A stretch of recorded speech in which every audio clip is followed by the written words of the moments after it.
কাল শিক্ষক ছিলাম, আজ আর আমরা শিক্ষক নেই। ধর্মতলার শহীদ মিনারে তাদের ভবিষ্যৎ কি সেটা নিয়ে আজকের এই জমায়েত হাইকোর্টের রায়কে চ্যালেঞ্জ জানিয়ে সুপ্রিম কোর্টে যাবার সিদ্ধান্ত।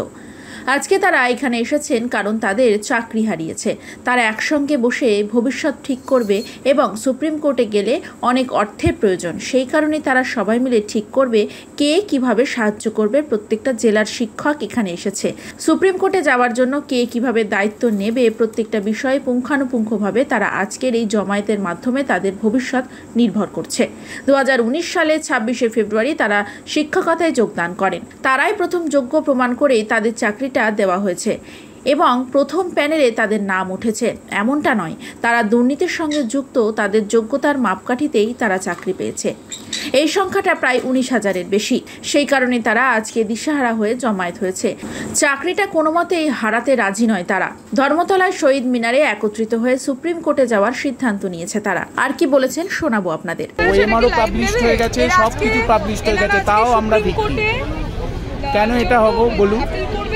আপনারা কি যোগ্য চাকরি প্রার্থী? আমরা যোগ্য চাকরি প্রার্থী। আমাদের ওএমআর পাবলিশ হয়ে গেছে, সবকিছু আমাদের তো ওপেন, সবার কাছে ওপেন, সব পাবলিক জানে আমরা কত পেয়েছি, কত পেয়েছি, তাও আমরা ভিকটিম।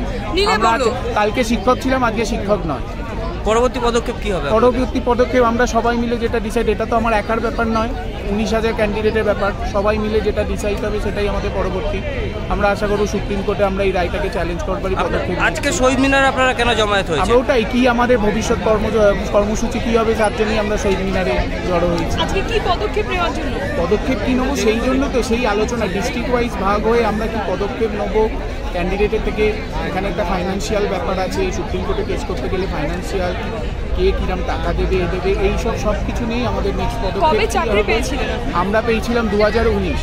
এটা এখানে রাজনীতি বলতে এই কারণে হচ্ছে, দেখতে পাচ্ছেন রাজনীতি কিভাবে ষড়যন্ত্র করে একের পর একটা কেস বা এইসব রকম পদক্ষেপ করছে এবং সরকারের সঙ্গে একটা কি বলবো একটা সাংঘাতিক ষড়যন্ত্র তৈরি করে সরকারকে ষড়যন্ত্র করে এভাবে করছে, সরকারকে অপমান করছে আর সেই সঙ্গে আমাদেরকে আরো করে দিচ্ছে। আমি বলতে চাইছি সরকারও বলেছে যতটুকু এসএসসি চেয়ারম্যান বলো, তোমার মুখ্যমন্ত্রী বলো, সভাপতি বলো, তারা প্রত্যেকে বলছে যে ম্যানিপুলেটর হয়েছে তাদেরকে বাদ দিন। কিন্তু যারা যোগ্য 19,000 সামথিং, তারা কি অপরাধ করলো? তাদেরকে এই জায়গায় ফেলে দেওয়া হলো কেন?